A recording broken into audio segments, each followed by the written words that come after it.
पिताजी आप दुखी मत होइए, आज से आप काम करने नहीं जाएंगे। लेकिन बेटा, यदि मैं काम नहीं करूँगा तो हमारा घर कैसे चलेगा? पिताजी आज से मैं काम करूँगा। लेकिन बेटा, तुम काम क्या करोगे? आसपास तो यहाँ पर कोई काम नहीं है। पिताजी मैं किसी दूसरे नगर में जाता हूँ, हो सकता है वहाँ पर कोई काम मिल जाए। अच्छा ठीक है पिताजी, अब मैं चलता हूँ। इतना कहकर रमेश एक पोटली में खाना बांधकर जंगल की तरफ निकल पड़ता है। रमेश के चेहरे पर एक नीले रंग का चिन्ह था। रमेश चलते चलते एक जंगल से गुजरता है। तभी उसकी नजर एक भैंस पर पड़ती है। जो भैंस एक दलदल के अंदर फंसी होती है। वह भैंस गर्भ से थी, इसकी वजह से वह बाहर नहीं निकल पा रही थी। अरे राम राम राम राम, ये बेचारी भैंस तो इस दलदल के अंदर फंस गई है। चलो इसे बाहर निकाल देता हूँ। इतना सोचकर रमेश भैंस को दलदल से बाहर निकालने के लिए आगे बढ़ता है। अरे भैंस तो काफी अंदर फंसी हुई है, क्या करूं? कैसे निकालूं इस भैंस को? हाँ ये ठीक रहेगा। अरे भैंस, तुम इस डंडे को अपने मुंह से पकड़ लो, मैं तुम्हें बाहर खींच लेता हूँ। इतना सुनते ही भैंस जल्दी से उस डंडे को अपने मुंह से पकड़ लेती है। रमेश तुरंत ही उस भैंस को दलदल से बाहर खींच लेता है। मेरी जान बचाने के लिए आपका बहुत बहुत धन्यवाद। भैंस की आवाज सुनकर रमेश अपने रास्ते चला जाता है। उसके बाद वह भैंस भी अपने रास्ते चली जाती है।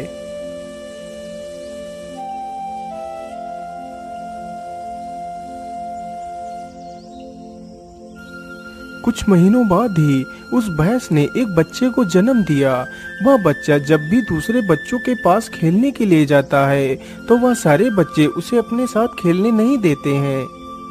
अरे जा, तू हमारे साथ नहीं खेल सकता क्योंकि तू एक इंसान का बच्चा है। चल भाग यहाँ से, नहीं तो हम तुझे मार डालेंगे। उन लोगों की यह बात सुनकर बच्चा बड़ा ही दुखी होता है। उसके बाद वह अपनी माता के पास जाता है और सारी कहानी अपनी माता को बताता है।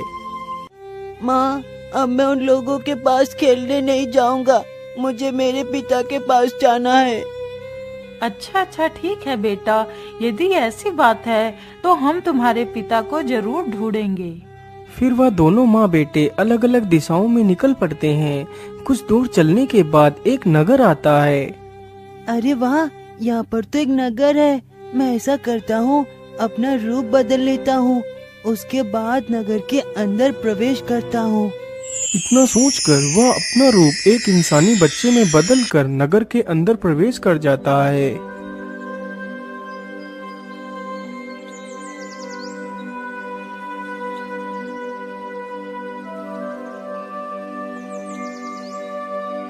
उसे नगर में घूमते घूमते सुबह से शाम हो जाती है, लेकिन वह अपने पिता को ढूंढ नहीं पाता है।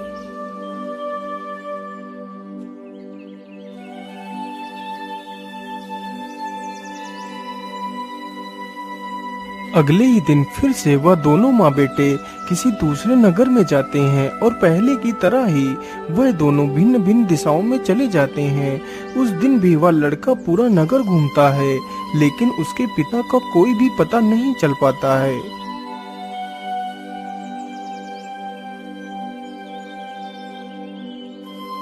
हे भगवान, इतने दिनों से मैं अपने पिता को ढूंढ रहा हूँ, लेकिन मेरे पिता का कोई पता नहीं है। इतना सोचकर वह लड़का वहीं पेड़ के नीचे बैठकर रोने लगता है। तभी उधर से रमेश गुजरता है। अरे ये रोने की आवाज किसकी है? रमेश अपने आसपास देखता है तो उसे वही लड़का रोता हुआ दिखाई देता है। तो रमेश तुरंत उसके पास जाता है। क्या बात है बेटा, तुम रो क्यों रहे हो? तुम्हें क्या तकलीफ है? जैसे ही लड़के ने रमेश को देखा तो वो हैरानी में पड़ जाता है, क्योंकि जो चिन्ह उस लड़के के ऊपर बना हुआ था वही चिन्ह रमेश के चेहरे पर भी बना हुआ था। पिताजी, मैं इतने दिनों से आपको ही ढूंढ रहा था। आप मुझे छोड़कर कहाँ चले गए थे? लेकिन बेटा, मैं आपको तो जानता ही नहीं, फिर तुम मुझे पिता कहकर क्यों बुला रही हो? अभी तो मेरा विवाह तक नहीं हुआ, तो तुम मेरे पुत्र कैसे हो सकते हो? नहीं पिताजी, मैं आपका ही पुत्र हूँ। आप मेरी माँ के पास चलिए, आपको सब कुछ पता चल जाएगा। बच्चे के बार बार बोलने पर रमेश उस बच्चे के पीछे पीछे चला जाता है। अच्छा ठीक है बेटा, बताओ तुम्हारी माँ कहाँ है? पिताजी, मेरी माँ भी आती ही होगी, लेकिन पिताजी याद रखना, जब मेरी माँ मुझे आपके साथ देखेगी तो वो आपके ऊपर प्रहार करेंगी, लेकिन आपको डरना नहीं है। जैसे ही वो आपके ऊपर प्रहार करेंगे तो आप उनके सींग पकड़ लेना, तो सब कुछ ठीक हो जाएगा। बच्चे की यह सारी बातें सुनकर रमेश थोड़ा हैरत में पड़ जाता है। तभी वहाँ पर वह भैंस भी आ जाती है और जैसे ही वह भैंस अपने बेटे को उस युवक के साथ देखती है तो वह रमेश की ओर उसे मारने के लिए दौड़ पड़ती है। तभी रमेश उस भैंस के दोनों सींग पकड़ लेता है। सींग पकड़ते ही वह भैंस एक सुंदर स्त्री में बदल जाती है। यह देखकर रमेश हैरान रह जाता है, क्योंकि रमेश ने अपने पूरे जीवन में कभी भी इतनी सुंदर स्त्री नहीं देखी थी। क्या हुआ पिताजी, आप कहाँ खो गए? पिताजी, यही मेरी माता है। अजय चलिए ना, आप हमें अपने घर नहीं ले चलेंगे? हाँ हाँ, क्यों नहीं, चलो हमारे साथ। इतना कहकर रमेश उन दोनों को भी अपने साथ अपने घर ले जाता है और सारी कहानी अपने माता पिता को बताता है। तो उसके माता पिता उन दोनों को अपने पोते और बहू के रूप में स्वीकार कर लेते हैं। अरे आप सुनिए ना, मैं आपसे कुछ कहना चाहती हूँ। हाँ हाँ मोहिनी, आप मुझसे क्या कहना चाहती हैं? मैं आपसे बस इतना कहना चाहती हूँ, यदि आप मुझसे कभी भी गुस्सा हो जाएं, तो मुझे किसी भी नुकीली चीज या कोई जलती हुई चीज से मत मारना, नहीं तो मैं हमेशा के लिए तुमसे दूर चली जाऊंगी। अरे नहीं नहीं मोहिनी, मैं तुम्हें कभी नहीं मारूंगा।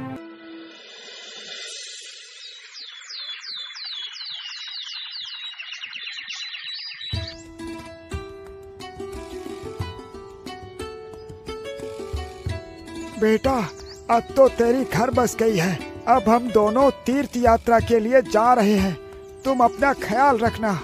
ठीक है पिताजी, आप दोनों जल्द ही लौट कर आ जाना। इतना कहकर रमेश के माता पिता वहाँ से चले जाते हैं। अच्छा ठीक है मोहिनी, तुम अपना ख्याल रखना। अब मैं भी अपने काम पर जा रहा हूँ। फिर रमेश भी अपने काम पर चला जाता है। इसी प्रकार काफी दिन गुजर जाते हैं। एक दिन की बात है, रमेश अपनी पत्नी से किसी बात को लेकर गुस्सा हो जाता है।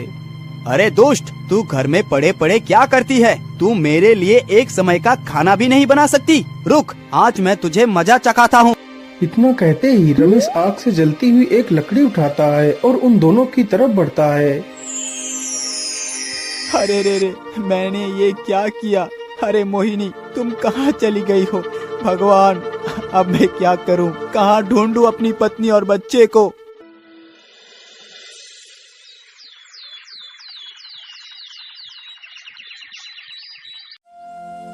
सुबह होते ही रमेश के माता पिता भी तीर्थ यात्रा से वापस आ जाते हैं।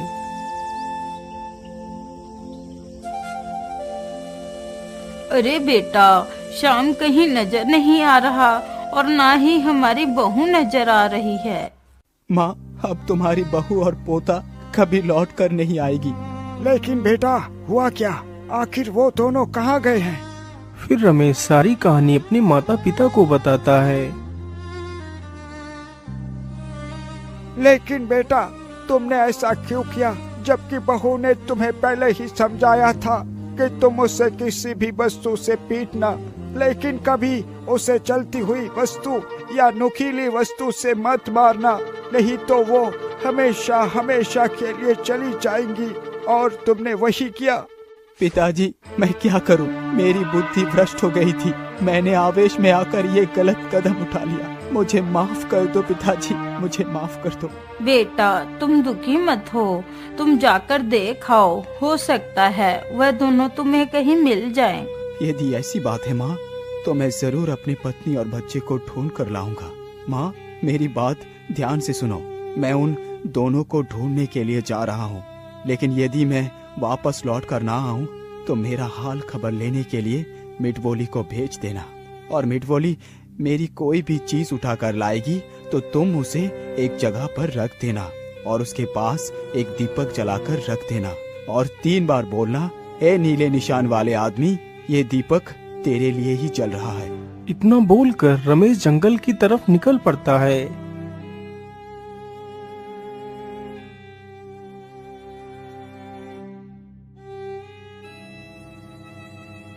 पता नहीं वो दोनों कहाँ चले गए हैं। भगवान, मुझे उन दोनों से मिला दे। तभी रमेश ने देखा एक भैंसों का झुंड घास चर रहा है। उस झुंड के कुछ दूर पर ही एक भैंस और उसका बच्चा खड़े हुए हैं। मुझे लगता है ये दोनों ही मेरे पत्नी और पुत्र हैं। चलो उनके पास चलता हूँ। इतना सोचकर रमेश जल्दी से उन दोनों के करीब जाता है। श्याम, मेरे बेटे, देखो मैं तुम्हें लेने के लिए आ गया हूँ। अपने पिता को वहाँ पर देखकर वह बच्चा बड़ा ही खुश हो जाता है। मोहिनी, मुझे माफ कर दो, मैंने तुम्हें मारने की कोशिश की। चलो मेरे साथ घर वापस चलो। नहीं जी, मैं अब तुम्हारे साथ नहीं चल सकती। लेकिन तुम मेरे साथ अब वापस क्यों नहीं चल सकती? अब मेरे सरदार मुझे कहीं भी जाने की इजाजत नहीं दे सकते। नहीं नहीं मोहिनी, मैं तुम्हें जाने की इजाजत दे सकता हूँ, लेकिन एक शर्त पर। बोलिए, आपकी क्या शर्त है? मैं आपकी प्रत्येक शर्त मानने के लिए तैयार हूँ। शर्त तो यही है कि तुम्हारी आंखों पर एक पट्टी बांधा जाएगी और तुम्हें भैंसों के झुंड में से अपने मोहिनी को पहचानना है। ये प्रक्रिया हम लगातार 3 बार करेंगे। यदि तुमने 3 बार अपनी पत्नी को ही पहचान लिया तो तुम हमेशा के लिए अपनी पत्नी और बच्चे को ले जा सकते हो, और यदि नहीं पहचान पाए तो तुम्हें इन्हीं भैंसों के झुंड से कुचला दिया जाएगा। ठीक है, मुझे तुम्हारी शर्त मंजूर है। इतना सुनते ही भैंसों का सरदार वहाँ से दूर चला जाता है। अजी, मैं जो कह रही हूँ उसे ध्यान से सुनो। पहली बार जब तुम मुझे पहचानोगे तो मैं अपनी एक टांग उठा लूंगी, तो तुम समझ जाना कि वो मैं हूँ। और दूसरी बार मैं अपने सिर को 2 बार हिलाऊंगी, और तीसरी बार मैं अपने कान को 3 बार हिलाऊंगी, तो तुम समझ जाना कि वह मैं हूँ। सारी भैंसें झुंड बनाकर खड़ी हो जाती हैं और रमेश की आंखों पर एक कपड़े की पट्टी बांध दी जाती है। प्रतियोगिता शुरू की जाए। इतना सुनकर रमेश अपनी पत्नी को पहचानने के लिए आगे बढ़ता है। रमेश वैसा ही करता है जैसा उसकी पत्नी ने बताया था। रमेश सारी भैंसों के पैर छूता है। वह भैंसों के पैर छूते छूते अपनी पत्नी के पास पहुंच जाता है। रमेश जैसे ही अपनी पत्नी के पैर को हाथ लगाता है तो उसकी पत्नी अपने पैर को ऊपर उठा लेती है। रमेश अपनी पत्नी के इशारे को समझ गया। सरदार, यही मेरी पत्नी है। अच्छा ठीक है, अब तुम्हें 2 बार और अपनी पत्नी को पहचानना है। सभी लोग अपना अपना स्थान बदल दो। सरदार का आदेश होते ही सारी भैंसें अपना अपना स्थान बदल देती हैं। रमेश फिर से अपनी पत्नी को पहचानने के लिए सारी भैंसों को सिर को छूने लगता है। छूते छूते वह जल्दी ही अपनी पत्नी के पास भी पहुंच जाता है। जैसे ही रमेश उसके सिर को छूता है तो वह अपने सिर को 2 बार हिला देती है। सरदार, ये ही मेरी पत्नी है। बहुत बढ़िया, अब तुम्हें अंतिम बार और अपनी पत्नी को पहचानना है। इस बार फिर से सारी भैंसों ने अपने अपने स्थान को बदल लिया। रमेश फिर से अपनी पत्नी को पहचानने के लिए सारी भैंसों के कानों को छूने लगता है। रमेश ने मुश्किल से 2-4 भैंसों के कान ही छू पाए थे। तभी एक मधुमक्खी उड़ती हुई आती है और भैंस के कान पर बैठ जाती है, तो उस भैंस ने अपना कान हिला दिया। रमेश को लगा कि यही उसकी पत्नी है। सरदार, ये ही मेरी पत्नी है। इस बार तुम्हारा जवाब एकदम गलत है। अरे आओ भैंसों के झुंड, इस दुष्ट को अपने पैरों तले रौंद दो। सरदार का आदेश होते ही सारी भैंसें रमेश को अपने पैरों तले रौंद कर मार देती हैं और वहां से चली जाती हैं।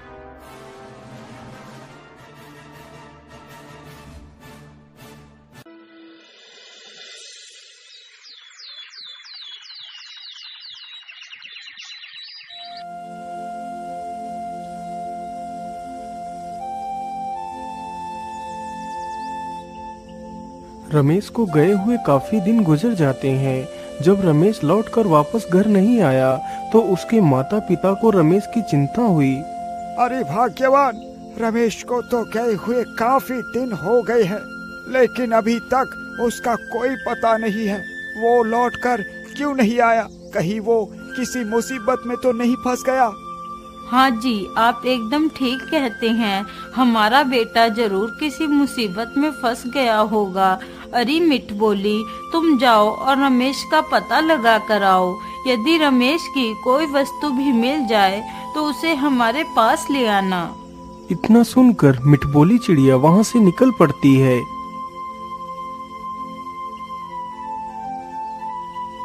मिठबोली चलते चलते वहीं पर पहुंच जाती है जहां उन भैंसों के झुंड ने रमेश को मार दिया था। अरे ये क्या, ये अंगूठी तो रमेश की ही है, तो इसका मतलब ये हड्डियां भी रमेश की ही हैं।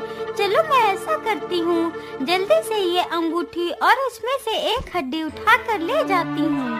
इतना सोचकर मिठबोली जल्दी से उस अंगूठी और एक हड्डी को उठाकर अपने चोंच में दबाती है और वहां से उड़ चलती है और जल्दी ही वह अपने घर वापस लौट आती है। हड्डी और अंगूठी को देखकर रमेश की माता बहुत दुखी हो जाती है।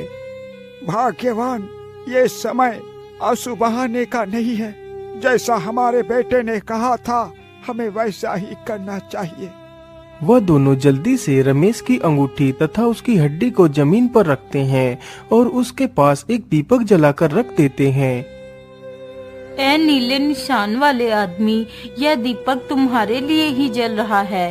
ए नीले निशान वाले आदमी, यह दीपक तुम्हारे लिए ही जल रहा है। ए नीले निशान वाले आदमी, यह दीपक तुम्हारे लिए ही जल रहा है। इतना बोलते ही रमेश फिर से जीवित होकर खड़ा हो जाता है।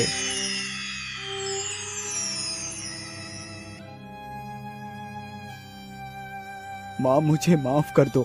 मैं तुम्हारी बहू और पोते को वापस नहीं ला सका। मुझे माफ कर दो माँ, मुझे माफ कर दो। कोई बात नहीं बेटा, तुम वापस आ गए। इससे ज्यादा खुशी की बात मेरे लिए क्या हो सकती है।